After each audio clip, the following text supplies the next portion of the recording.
So welcome back student. History का chapter है आपका पता है अंडरस्टैंडिंग पार्टीशन। इसके रिगार्डिंग में हमने चैप्टर जो था वो काफ़ी हद तक पार्ट 2 जो था वो अपलोड किया हुआ है और ये पार्ट 3 है। ये वीडियो का लास्ट पार्ट है। अगर आपने वीडियो के पहले और दूसरे पार्ट देखे हैं तो आप काफ़ी हद तक चैप्टर को रिलेट कर पाएंगे। अगर आप चैनल पे नए हैं अभी भी और पहली बार चैनल को देख रहे हैं तो चैनल के साथ जरूर जुड़ने की कोशिश करिएगा।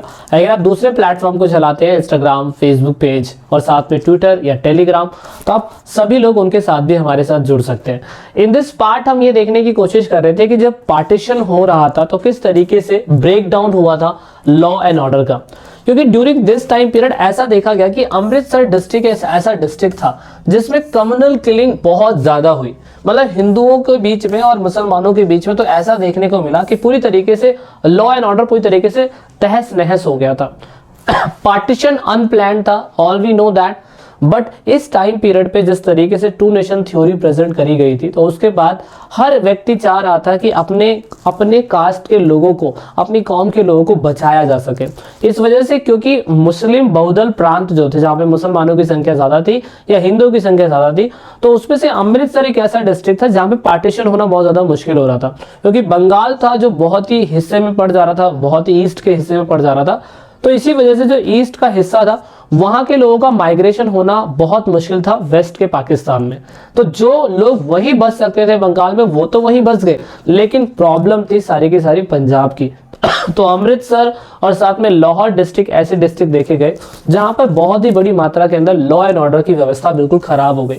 पार्टीशन के दौरान पुलिस लोगों का रवैया भी हमें ऐसा देखने को मिला था कि कहीं ना कहीं वो अपनी ही कैटेगरी के लोगों की मदद करते थे और लोग पुलिस को शक की निगाहों से भी देखने लग गए थे कि अगर कोई हिंदू पुलिस होगा, हिंदू पुलिस वाला होगा तो हिंदू के पुलिस वालों की सपोर्ट करेगा, और अगर कोई मुसलमान पुलिस वाला होगा तो मुसलमान के पुलिस वालों की सपोर्ट करेगा।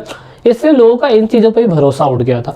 तो ऐसी सिचुएशन में क्या किया गया, ब्रिटिशर्स उस टाइम पीरियड पे भाई वो तो अपनी रवानगी की बात कर रहे थे। बहुत से ब्रिटिशर्स तो भारत छोड़ के जा ही रहे थे, क्योंकि उस समय तो क्लियर हो चुका था कि अब ब्रिटिशर्स रुकेंगे नहीं। तो उस टाइम पीरियड पे ब्रिटिशर्स को लॉ एंड ऑर्डर को कंट्रोल करना बहुत ज़्यादा जरूरी था, क्योंकि पुलिस जो थी उस समय ब्रिटिशर्स के हाथ में ही थी, क्योंकि भारत में ना तो कोई संविधान बना है और ना ही आर्मी पूरी तरीके से उनके अंडर में आई है, अभी सिर्फ बंटवारा चल रहा है। इसीलिए बोला गया कि पीपल ने अपील करी ब्रिटिशर्स को कि हेल्प करिए इन चीज़ों के लिए। लेकिन बाद में ये कहा गया कि ऐसे सारे जो भी सिचुएशन हो रहा है देश के अंदर तो उसके बीच में इंटरफेरेंस करने के लिए आएगा कौन। तो लोगों ने कहा कि जी महात्मा गांधी को कांटेक्ट करो, जवाहरलाल नेहरू को कांटेक्ट करो, मोहम्मद अली जिन्ना को कांटेक्ट करो या वल्लभ भाई पटेल, सरदार वल्लभ भाई पटेल को कांटेक्ट करो, क्योंकि यही ऐसे व्यक्ति हैं जो जिनकी लोग सुन सकते हैं एट प्रेजेंट टाइम पे। अभी आप किसी की बोलोगे किसी की नहीं सुनेगा कोई भी व्यक्ति, लेकिन हाँ गांधी जी जो फादर ऑफ द नेशन है, सरदार वल्लभ भाई पटेल जो लोगों के दिल में बहुत अच्छी छवि बनाए हुए थे, नेहरू जी देश के पहले प्रधानमंत्री बनने वाले थे, मोहम्मद अली जिन्ना जो पूरी की पूरी मुसलमान जो कौम थी उसका पूरी तरीके से सपोर्ट करने की कोशिश कर रहे थे। तो इस तरीके से दरख्वास्त करी गई थी और ऐसा नहीं था कि इन लोगों ने अपना अपना इनिशिएट नहीं दिया। इन सभी लोगों ने इतने बड़े बड़े मास मैसेक्योर को रोकने के लिए अपना कहीं ना कहीं हर जगह सपोर्ट करने की कोशिश करी। पर Gandhi ji one man of the army थे। पूरी तरीके से वो कह रहे थे कि हिंदू और मुसलमानों के बीच में जो सांप्रदायिक दंगे हो रहे हैं उनको दोबारा से ठीक किया जा सकता है। 77 ईयर्स ओल्ड के उन्होंने ये चीज प्रूफ करके दिखाने की कोशिश करी कि अहिंसा ही एक ऐसा सहारा हो सकता है जिससे हम पूरी तरीके से कोशिश करेंगे कि लोगों के दिलों को बदला जा सके। क्योंकि जब हम अंग्रेजों को जो 200 साल गुलाम थे हम उनको बदल सकते हैं तो ये क्या चीज है। तो इसीलिए गांधी जी ने कहा कि अहिंसा जो है वो करना है हमें, और उसके बाद अगर हम हिंसा की तरफ फोकस करेंगे, अगर हम एक आंख के बदले एक आंख मांगने लग जाएंगे या एक जान के बदले एक जान मानने लग जाएंगे तो सिंपल सी बात है पूरा का पूरा देश जो है वो पूरी तरीके से खत्म हो जाएगा। और ऐसा कहीं भी वो नहीं चाहते थे कि ऐसा वो हिंसा, मतलब ऐसा वो नहीं चाहते थे कि ऐसे देश आज़ाद हो। तो इस बिहाफ पे उस टाइम पीरियड पे वो कोलकाता की गलियों में घूम रहे थे, स्लम एरियाज में घूम रहे थे, लोगों से अपील कर रहे थे कि वो स्टॉप किलिंग करें, मारे नहीं, मुसलमानों को ना मारे, हिंदुओं को सपोर्ट करने की बात कर रहे थे। और आपको पता है बहुत से लोगों को चीज़ बुरा भी लग रहा था, बहुत से कट्टर हिंदू जैसे नाथूराम गॉडसे, उनको लगा कि शायद से मुसलमान को बचाने की कोशिश कर रहे हैं, तो इस चक्कर में तो उनको गोली ही मार दी गई।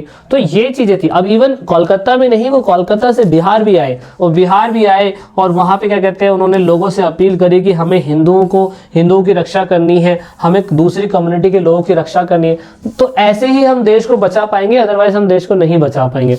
इस हिसाब से उस टाइम पीरियड पे वुमेन्स की कंडीशन बहुत खराब थी। We understand that during this time periods womens जो थी रेप हो रही थी, उसके बाद उनको अपहरण कर लिया जा रहा था, उनको बेचा जा रहा था, उनको अज्ञात परिस्थिति के अंदर नए सर्कमस्टांस में जाके बसना पड़ जा रहा था। तो आपने ये मूवी देखी होगी, इस मूवी में ये दिखाने की कोशिश करी जा रही है कि मुसलमान लोग जो थे वो हिंदू जो थे वो एक मुसलमान को मारने जा रहे थे, लेकिन इस फिल्म में ये दिखाने की कोशिश करी कि सिचुएशन ऐसी थी कि उस समय उसे तुरंत ही शादी करनी पड़ गई ताकि वो हिंदू बन जाए। तो इस तरीके से ऐसी सिचुएशन फिल्मों के थ्रू आपको दिखाने की कोशिश करी गई है, और किताबों में सिर्फ ये दिखाई कि रेप हुआ, फलाना हुआ, ढिमकाना हुआ, लेकिन सही मायने में जो और बद से बदतर कंडीशन हुई होगी, वो क्या हुई होगी वो आपको नहीं पता होगा। बहुत से लोगों ने they had undergone to develop a new family bonds in their change circumstance.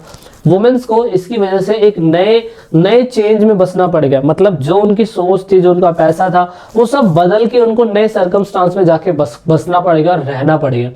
इस तरीके से देखा जा सकता है कि उस टाइम पीरियड के अंदर बहुत सारे परिणाम हुए। वुमेन्स को रिफ्यूजी कैंप में रहना पड़ गया, साथ में उनको अपने बच्चों को छोड़ना पड़ गया। पेरेंट्स जो थे लड़कियों को छोड़ रहे थे, वुमेन्स का रेप हो रहा है, फोर्सफुली शादी करवाई जा रही है। ऑनर किलिंग की वजह से तो ऐसा कहा जाता है कि बहुत सारी फैमिलीज ने अपनी लड़कियों को, अपनी औरतों को मार दिया ताकि उनका जबरदस्ती रेप ना कर सके। अब कोई भी कुछ भी कर रहा है, लेकिन ये सारी सिचुएशन उस समय पे हो रही थी। अब ड्यूरिंग दिस टाइम पीरियड हुआ यही कि माइग्रेशन जो हो रहा था वो कई सालों तक क्या कहते हैं, बहुत से लोगों को दिल्ली के गुरुद्वारे में रहना पड़ गया। जिन लोगों ने सुसाइड नहीं करा उन्हें जबरदस्ती किसी एक प्लेस में रहना पड़ गया, है ना। कुछ ऐसे जो लोग थे जो कह रहे थे कि हमें भारत में ही रहना है, चाहे हम मुसलमान हैं, हमें यहीं रहना है, सिर्फ सिक्योरिटी से कोई कहीं जाके बस गया। तो इसकी वजह से आज की डेट में हम 13 तारीख को आज भी हम क्या कहते हैं, शहीदी दिवस उन सभी माता बहनों का मनाते हैं जिन्होंने बलिदान दिया। वो जानबूझ के शौक से नहीं मरी थी, कोई शौक से मरना भी नहीं चाहता है इस सिचुएशन में, लेकिन उन्होंने अपनी आबरू की, अपनी इज्जत किसी और को ना मिले तो उसकी वजह से उन्होंने बलिदान दिया। तो वो भी एक अपने आप में बहुत बड़ी बात है, इसलिए हम 13 तारीख को शहीदी दिवस जो है वो शहादत दिवस जो है वो मनाने की कोशिश करते हैं। अब रीजनल वेरिएशन में अगर हम बात करें तो भाई सिर्फ और सिर्फ अकेला आपका क्या कहते हैं, एक पंजाबी ऐसा प्रांत था जिसमें पार्टीशन के टाइम पीरियड पे बहुत ज्यादा डिजास्टर्स हुए थे, क्योंकि उसी टाइम पीरियड, क्योंकि मैंने बताया था कलकत्ता जो है वो तो नॉर्मली मतलब कलकत्ता में इतना डिस्प्यूट नहीं हुआ जितना हमें ज्यादातर पंजाब में देखने को मिला था, पंजाब, अमृतसर ऐसे इलाकों में, क्योंकि उस टाइम पीरियड के अंदर पंजाब और पाकिस्तान और जो क्या कहते हैं इंडिया के जो लोग थे वो एक दूसरे को आपस में माइग्रेट कर रहे थे। यहाँ पे लगभग 1946 से लेकर 48 के बीच में तो 2 साल तक सिर्फ उनके रिलेटिव एक दूसरे को छोड़ने में ही लगे रहे, सिर्फ छोड़ने में लगे। तो सोचो ऐसे दंगे कितने हो रहे होंगे। बंगाल की अगर बात करें तो बंगाल जो था उसमें क्या कहते हैं, many Bengali Hindu remain in East Pakistan while many Bengali Musalman continue to live in the West Bengal. तो ये भी एक सिचुएशन थी, तो ये तो हमें पता था, लेकिन क्या कहते हैं फाइनली हमें पता है कि फिर ये जो बांग्लादेश था बाद में जाके तो खैर आजाद हुआ था 1972 में, लेकिन यहाँ पे बहुत से मुसलमान जो थे वो वेस्ट पाकिस्तान, ये आपका वेस्ट बंगाल जो है वो यहाँ के बस गए थे, इनको ज्यादा दिक्कत ही नहीं हुई। सबसे ज्यादा दिक्कत तो यहाँ हुई थी कि पंजाब के जब 2 हिस्से बांट दिए गए थे तो वहां सबसे बड़ी दिक्कत हमें देखने को मिली थी। अब during this time period help, humanity and harmony की बात हो तो उसमें हम मदद, मानवता और सद्भाव की अगर बात करें तो ऐसे बहुत सारी हिस्टोरियंस ने हिस्ट्री बताई है, बहुत सारे न्यूमेरिकल स्टोरीज है जो ये बताने की कोशिश करती है किस टाइम पीरियड पे लोगों ने उस टाइम पे कौम नहीं देखी, लोगों ने उस टाइम पीरियड पे जाति नहीं देखी। चाहे कोई सिख था तो हिंदुओं को बचा रहा था वो, चाहे कोई मुसलमान था वो हिंदुओं को बचा रहा था, चाहे कोई भी दूसरा व्यक्ति हो, वो जो लोग क्या कहते हैं समाज में ऐसे थे जो कह रहे थे कि नहीं ये पार्टीशन की वजह से हमें एक दूसरे को नहीं मारना है। तो ऐसे रैंडमली बहुत सारी कहानी आपकी बुक के अंदर लिखी हुई है, मैं उसमें डिस्कस नहीं करूंगा, लेकिन लोगों ने एक दूसरे की हेल्प करी है। गांधी जी हॉस्पिटल गए थे, देखा कि हॉस्पिटल में सभी लोग एक दूसरे की मदद कर रहे थे, और लेकिन वही था कि कुछ कट्टर लोग जो होते हैं ना वो इन चीजों को, दंगे को बढ़ाते ही बढ़ाते हैं, लेकिन ऐसा नहीं था। कुछ यहाँ पे लोगों ने बिना जाति के, बिना धर्म के लोगों की मदद करने की कोशिश करी थी। तो जो अनपढ़ थे, जिनको पता नहीं क्या हो रहा है क्या नहीं हो रहा, बस वो मैसेज को स्प्रेड करे जा रहे थे। तो इस हिसाब से ओरल हिस्ट्री की अगर बात करी जाए, जब सारा का सारा मैसेज और कम्युनल मासेस जो पूरी तरीके से अलग हुआ, काफ़ी सालों के 50 के बाद 60 के दशक में अगर देखा जाए तो ड्यूरिंग दिस टाइम पीरियड बहुत सारी ओरल हिस्ट्रीज हमें देखने को मिली।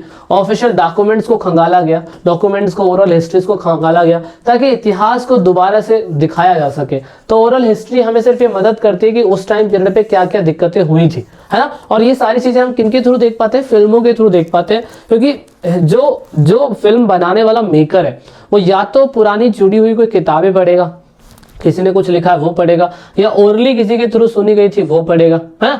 उसके थ्रू हमारे इंडिया के अंदर बहुत सारी फिल्मों को क्रिएट करा गया। उस टाइम पीरियड पे दिखाने की कोशिश करी गई कि किस तरीके से 1947 की जो त्रासदी हुई है, जो ये बहुत बड़ा डिस्प्यूट हुआ था, वो कितना खतरनाक था जिसका हम अंदाजा भी नहीं लगा सकते, पर फिल्मों में उनकी झलकियां दिखाने की कोशिश करी जाती है और ओरल हिस्ट्री के थ्रू हम यही देखने की कोशिश करते हैं। तो ये एक प्लानिंग है जो अंडरस्टैंडिंग पार्टीशन की तरफ आपको समझाने की कोशिश करती है। मैं आपको दोबारा एक सफर पे लेके चलूंगा 1950 के बाद के सफर पे, जिसमें ये दिखाने की कोशिश करी जाएगी किस तरीके से भारत ने आज़ादी के बाद किस तरीके से एक और प्रॉब्लम का सामना करा, वो था देश में कॉन्स्टिट्यूशन को बनाने का। वो किस तरीके से साउथ के लोग, नॉर्थ के लोग आज भी आपस में एक दूसरे से झगड़ते हैं और आज भी साउथ के लोग नॉर्थ का हिस्सा नहीं मानते अपने आप को। इसलिए साउथ के अंदर आप देखते हो कि वो लोग कभी हिंदी नहीं बोलते हैं। आज की डेट में हिंदी बहुत कम बोली जाती है, या तो वो अपनी लोकल लैंग्वेज या तो वो इंग्लिश ही बोलते हैं। तो डिस्प्यूट क्या था वो अगले चैप्टर में पढ़ेंगे। सो इस चैप्टर में इतना ही था। I hope you like this series. और न्यू सीरीज कैसी लग रही है अपना रिप्लाई जरूर करने की कोशिश करेगा। वंदे मातरम, जय हिंद, जय भारत। और भाई सभी लोग जिनको लगता है कि पार्टीशन बहुत बुरा था तो ज़रूर बताने की कोशिश करिएगा कुछ ऐसे स्टोरी जो आपने कभी सुनी हो या कहीं से सुनी हो या कुछ भी हो, पढ़ी हो, तो ज़रूर कमेंट करिएगा। सो एक वीडियो ज़रूर लाइक करेगा इस वीडियो को, ठीक है। This is it in this video. मिलते हैं अगले पार्ट में।